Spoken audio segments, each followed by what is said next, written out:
Hello বন্ধুরা, আমি হাসনাত। তোমরা দেখছো আমার চ্যানেল ম্যাট্রিক্স বাই হাসনাত। বন্ধুরা, প্রাইমারি টেটের 30 নম্বর ক্লাসে তোমাদের সকলে স্বাগত।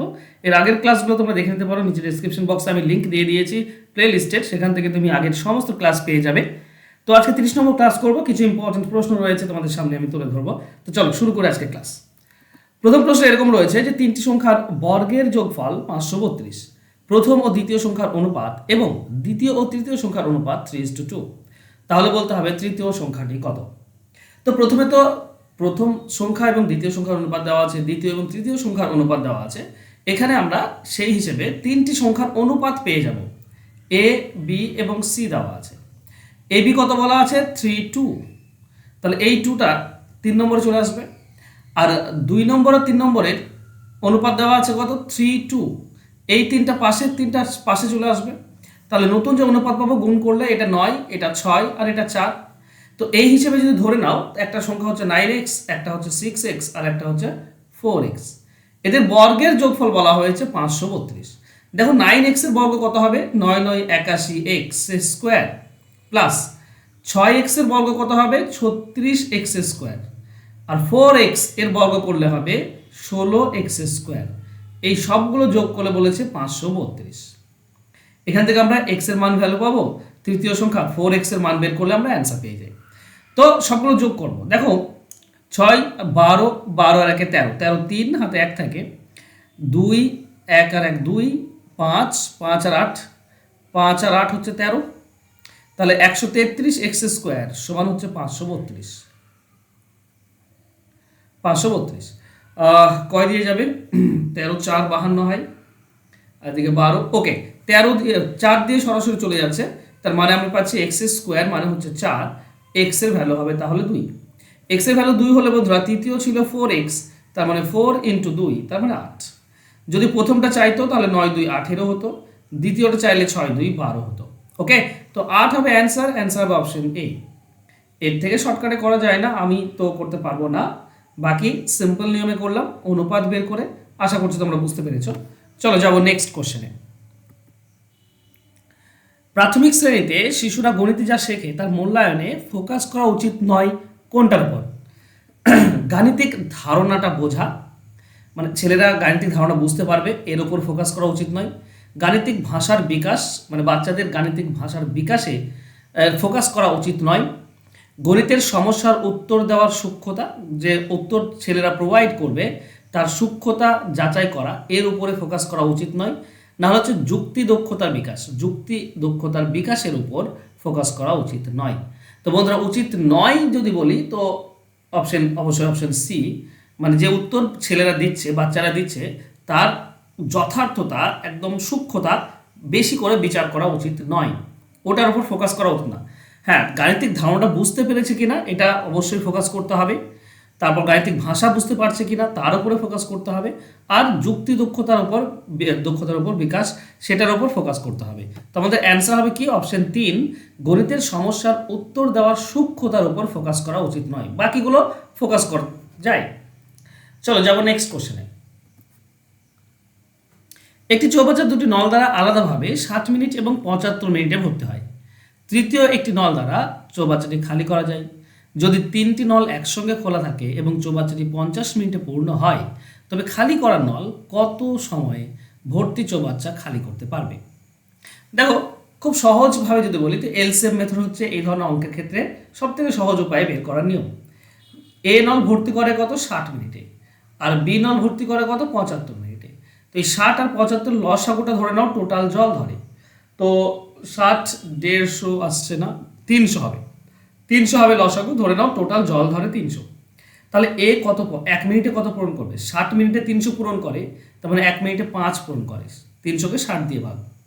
আর বি পূরণ করে 4, 75, 300কে 75 দিয়ে ভাগ। দেখো দুজনে মিলে 1 মিনিটে করে 9। এখানে বলেছে মোট 50 মিনিটে পূর্ণ হয়। তাহলে তো 1 মিনিটে 9 করছে, 50 মিনিটে কত করবে? 1 মিনিটে 9 করলে 50 মিনিটে 5 9 45, 450। দেখো 300 ট্যাঙ্কে জল ধরে আর পূরণ করছে 450। এক্সট্রা পূরণ করতে কেন হচ্ছে? কারণ এক্সট্রা এই যে 450 থেকে 300 বিয়োগ করলে আমরা এক্সট্রা পাচ্ছি 150 ইউনিট জল। এই 150 ইউনিট জল বেশি করে পূরণ করতে হচ্ছে কেন? কারণ একটা ছিদ্র নল আছে যে জল বার করছে। ও যদি জল বের করে ফেলে, যতটা বের করবে ততটাই তো পূর্ণ করতে হবে। তাহলে এই 50 মিনিটে কতটা বের করতে পেরেছে? তো এবি নল দুজনে মিলে যতটা পূর্ণ করছে এক্সট্রা, সেটাই সে বের করে ফেলেছে, তাই না?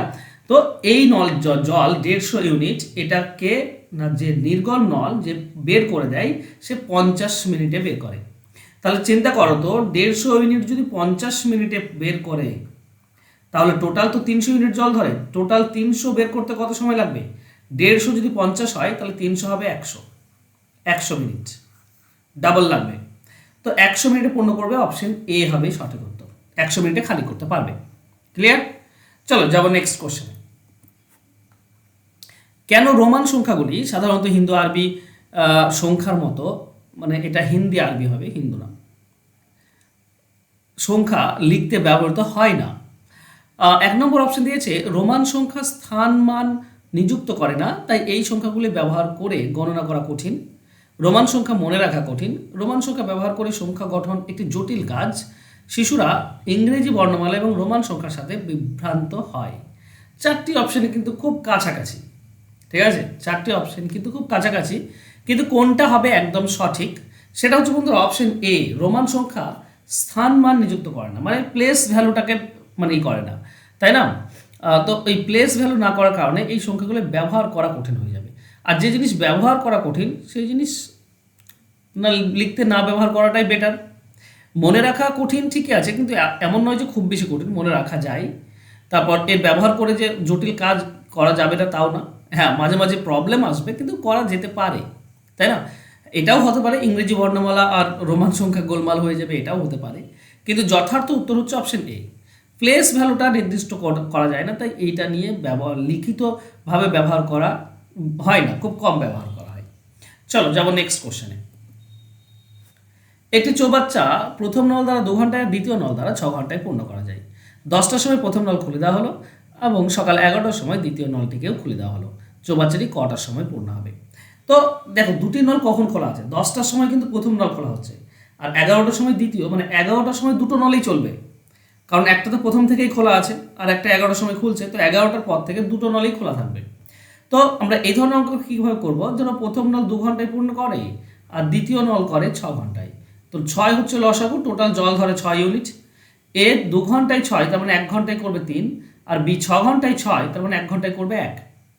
ওকে, এবার যদি সকাল 10টার সময় শুরু হয়, সকাল 10টা থেকে যদি চালু হয় প্রথম নলটা 1 ঘন্টায় 3 করতে পারে, তাহলে 11টা বাজতে 10টা থেকে 11টার মধ্যে সে 1 ঘন্টায় 3 পূরণ করে ফেলবে। অলরেডি 3 পূরণ হয়ে গিয়েছে, তাহলে বাকি থাকে কত? বাকি থাকে দেখো, টোটাল 6 ইউনিট এখানে পেয়েছি আমরা লসাগুটা, সেখান থেকে 3 ইউনিট বাদ দিয়ে দাও, তাহলে বাকি থাকে 3 ইউনিট। এই 3 ইউনিটটা কে পূরণ করবে? 11টা বাজছে এখন, তাই না? 1 ঘন্টা পর, 1 ঘন্টায় তো 3 ইউনিট পূর্ণ হয়ে গেছে, এখন 11টা বাজছে। এই 11 AM এর পর থেকে দুটোই খোলা আছে, তো দুজনে একসঙ্গে 4 ইউনিট পূর্ণ করে, আর আমার বাকি আছে কত? 3 ইউনিট। তাহলে দুজনে মিলে 1 ঘন্টায় 4, তাহলে 3 ইউনিট করতে কত সময় লাগবে? 3/4, 3/4 ঘন্টা। একে 60 দিয়ে গুণ করলে মিনিট পেয়ে যাবে তুমি, 4-এর সঙ্গে এটা কাটলে 15, মানে 45 মিনিট। তাহলে প্রথমে 1 ঘন্টা লাগছে, 45 মিনিট এখনও যোগ করতে হবে, তাহলে 11টার সময় পর থেকে 45 মিনিট লাগবে, 11টার পর 45 মিনিট লাগলে 11টা 45 মিনিট, এটা হবে আমাদের অ্যান্সার। 11টা 45 মিনিট এই সময় পূর্ণ হয়ে যাবে, অ্যান্সার হবে অপশন বি। আশা করছি পুরো ব্যাপারটা বুঝতে পেরেছো। চলো যাবো নেক্সট কোশ্চেনে। শিশুদের মধ্যে গণনার দক্ষতা বিকাশের জন্য নিচের কোনটি প্রি নাম্বার ধারণা হিসেবে শেখার প্রয়োজন নেই? ঠিক আছে, মানে প্রশ্নটা ভালো করে পড়বে, শেখার প্রয়োজন নেই বলা হয়েছে। শিশুদের মধ্যে গণনার দক্ষতা বিকাশের জন্য নিচের কোনটি প্রি নাম্বার ধারণা হিসেবে শেখার প্রয়োজন নেই? প্রথম অপশন দিয়েছে 1 থেকে 1 যোগাযোগ, 1 থেকে 1 যোগাযোগ, ধারাবাহিকতা, এলোমেলোভাবে সংখ্যার নাম আবৃত্তি করা, আর দল তৈরি করা। দেখো, গণনার দক্ষতা বিকাশ, তো গণনার দক্ষতা বিকাশ করতে গেলে 1 থেকে 1 যোগ, এটা যোগাযোগ করেছে, যোগ হবে, 1 থেকে 1 যোগ, এগুলোর দরকার আছে। 1 থেকে 1 যোগ, দুটির সঙ্গে যে যোগাযোগ রয়েছে, তাই না? ধারাবাহিকতা অবশ্যই থাকতে হবে, কারণ ধারাবাহিকভাবেই তো গণনাটা হয়। 1-এর পর 2 হয়, 2-এর পর 3 হয়, এমন নয় যে 1-এর পর 3 বা 1-এর পর 5 চলে আসে, তো ধারাবাহিকতা থাকতে হবে। এলোমেলোভাবে সংখ্যার নাম আবৃত করা, তুমি 1, 5, 7, 3, 2, 8, 9, 0 এইভাবে কি মুখস্থ করার প্রয়োজন রয়েছে, বা এইভাবে কি জানার প্রয়োজন রয়েছে? না, প্রয়োজন নেই। তো অপশন সি আমার মতে সঠিক উত্তর হবে। এটা প্রয়োজন নেই, এলোমেলোভাবে কোনো সংখ্যার নাম আবৃত্তি করা এর প্রয়োজন নেই। ঠিক আছে, তো অ্যান্সার হবে অপশন সি বা 3, এলোমেলোভাবে সংখ্যার নাম আবৃত্তি করা, এটার কোনো শেখার প্রয়োজন নেই। চলো যাব নেক্সট কোশ্চেনে। একটি ক্লাসের ছাত্র সংখ্যা থেকে 20% বেশি। ক্লাসের মোট ছাত্রছাত্রীর সংখ্যা হচ্ছে 66। যদি আরও 4 জন ছাত্রী ভর্তি হয় তাহলে এখন ক্লাসের ছাত্রছাত্রীর সংখ্যার অনুপাত কত? দেখো, দুজন রয়েছে, একটা রয়েছে ছাত্র আর একটা হচ্ছে ছাত্রী। বলেছে ছাত্রী সংখ্যা বেশি ছাত্র সংখ্যা থেকে 20%। তো ছাত্র যদি 100 হয়, ছাত্রী হবে 120। যদি আমরা 20 দিয়ে কাটি তো এটা হবে 5, এটা হচ্ছে 6। তাহলে ছাত্র আছে মোট 11 ভাগের মধ্যে 5 ভাগ, আর ছাত্রী আছে 11 ভাগের মধ্যে 6 ভাগ।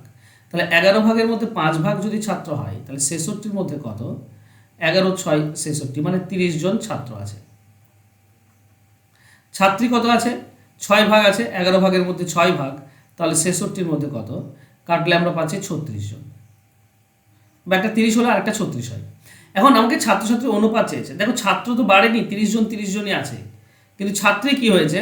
ছাত্রী 36 জন ছিল ছাত্রী, আরও 4 জন যোগ হয়েছে, মানে ছাত্রী হয়ে গেছে এখন 40 জন। তাহলে 30 জন ছাত্র আর 40 জন ছাত্রী, অনুপাত হবে 3:4। এই হচ্ছে আনসার। অ্যান্সার হবে অপশন এ। ক্লিয়ার? চলো যাবো নেক্সট কোশ্চেনে। এনসিএফ 2005 অনুযায়ী স্কুলে গণিত শেখানোর সংকীর্ণ লক্ষ্যটা কি? সংখ্যা সংক্রান্ত দক্ষতা বিকাশ করা, বীজগণিত শেখানোর জন্য, গণনা এবং পরিমাপ শেখানো, না রৈখিক বীজগণিত সম্পর্কিত দৈনন্দিন জীবনের সমস্যা শেখানো? সংকীর্ণ লক্ষ্য চেয়েছে। ঠিক আছে, সংখ্যা সংক্রান্ত দক্ষতা বিকাশ করা, এটা 1 নম্বরটা আমার মতে হতে পারে। বীজগণিত শেখানোর জন্য না, বীজগণিত শেখানো এটা সংকীর্ণ লক্ষ্য নয়। গণনা এবং পরিমাপ শেখানো, এটাও হতে পারে মনে হচ্ছে। গণনা এবং পরিমাপ শেখানো সংকীর্ণ লক্ষ্য যেটা। রৈখিক আচ্ছা, 4 নম্বরটা নয়। তাহলে আমার মতে 1 এবং 3 নম্বরটা কনফিউজিং। চলো দেখি সঠিক উত্তর কী দেওয়া আছে। সঠিক উত্তর অপশন এ দেওয়া আছে, সংখ্যা সংক্রান্ত দক্ষতা বিকাশ, এটা হচ্ছে সংকীর্ণ লক্ষ্য। এনসিএফ 2005 অনুযায়ী সংখ্যা সংক্রান্ত দক্ষতা বিকাশ। ওকে, আচ্ছা বন্ধুরা, নতুন ব্যাচ একটা শুরু হয়েছে 1 জুলাই থেকে, মানে এই মাসেই শুরু হয়েছে, মাত্র 2টি ক্লাস হয়েছে। এরপরে 1 জুলাই থেকে তো আজকেও ক্লাস রয়েছে, মঙ্গল বৃহস্পতি শনি 3 দিন করে ক্লাস হয় সপ্তাহে। তো এখানে তুমি কন্টেন্ট পেডাগোগি দুটিই পেয়ে যাবে তুমি কনসেপচুয়াল সমস্ত কোশ্চেন নিয়ে আলোচনা, চ্যাপ্টার অনুযায়ী সাজেশন, নতুন প্যাটার্নের ম্যাথ যেগুলো বর্তমানে পরীক্ষাতে আসছে, লাইভ ক্লাস হয়, রেকর্ডেড ক্লাস, পিডিএফ ফাইল থাকছে, আর ক্লাস চলবে একদম পরীক্ষার শেষ দিন অবধি। তো তোমরা চাইলে এটাতে ভর্তি হতে পারো যদি অঙ্ক ভালোভাবে শিখতে চাও, সমস্ত কনসেপচুয়াল ধারণাগত প্রশ্ন যদি জানতে চাও, চ্যাপ্টার অনুযায়ী যদি সাজেশন এবং নতুন প্যাটার্নের অঙ্ক শিখতে চাও। তো জুলাই থেকে শুরু করেছি, চলবে পরীক্ষা পর্যন্ত ক্লাস, সপ্তাহে 3 দিন। তো গুগল মিটে লাইভ ক্লাস হয়, তোমরা যদি চাও এটা ভর্তি হয়ে যাও, কারণ অঙ্ক শিখতে হবে, না শিখে উপায় নেই। তুমি যদি অঙ্ক না শিখে যাও তাহলে জাস্ট ফালতু একটা পুরো বছর নষ্ট হবে, আর আমি চাই না তোমাদের পুরো বছরটা নষ্ট হয়ে যাক। তার থেকে ভালো যে সাবজেক্টে তুমি দুর্বল সেই সাবজেক্টটা ভালো করে স্টাডি করো, ভালো করে প্রিপারেশন নাও। 5টি সাবজেক্ট ইম্পর্টেন্ট। আমি যেহেতু অঙ্ক শেখাই তাই আমি অঙ্ক নিয়েই বেশিরভাগ বলে থাকি তোমাদেরকে। অঙ্ক হচ্ছে ডিসাইডিং সাবজেক্ট, এ তোমাকে ভালো থেকে আরও ভালো করতে পারে। তো নিজেকে সবসময় এগিয়ে রাখার চেষ্টা করো অন্যদের থেকে, শেখো অঙ্ক, আর অঙ্ক শিখলে অনেক বেশি তুমি মোটিভেটেড হবে, অনেক ভালো পরীক্ষা হবে। ওকে, তো এই ছিল আজকে ক্লাস বন্ধুরা। যদি ক্লাস ভালো লাগে তাহলে একটা লাইক, কমেন্ট, একটু শেয়ার করে দাও বন্ধুদের মাঝে। সাবস্ক্রাইব যারা করোনি প্লিজ সাবস্ক্রাইব করে নাও। দেখা হবে নেক্সট ক্লাসে। ধন্যবাদ।